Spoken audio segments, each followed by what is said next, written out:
નમસ્કાર, જીએસટીવી ના digital platform સાથે હું છું કૃષ્ણા. મિત્રો, શું તમે તમારા યુપીઆઈ પિન ભૂલી ગયા છો અને તમે તેને રીસેટ કરવા માંગો છો, પરંતુ રીસેટ કરવાની પ્રક્રિયા નથી જાણતા? તો આજે હું તમને જણાવીશ કે સરળતાથી તમે કેવી રીતે તમારા યુપીઆઈ પિનને રીસેટ કરી શકો છો. સૌથી પહેલા તમારા મોબાઈલમાં ભીમ યુપીઆઈ એપ્લિકેશન ખોલો. ભીમ યુપીઆઈ એપ્લિકેશન ઓપન કર્યા પછી બેંક એકાઉન્ટ પર ક્લિક કરો. ત્યારબાદ તમારા ડેબિટ કાર્ડના છેલ્લા 6 અંકો અને એક્સપાયર તારીખ નાખો.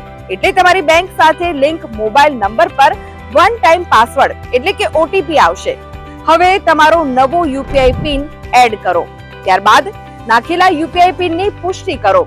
આ રીતે તમે ભીમ યુપીઆઈ એપનો ઉપયોગ કરીને તમારો યુપીઆઈ પિન રીસેટ કરીને તમારા ડિજિટલ વ્યવહારોની સુરક્ષામાં વધારો કરી શકો છો. તો આ સાથે જ આવનારા વિડીયો સાથે ફરી મળીશું. મને રજા આપશો.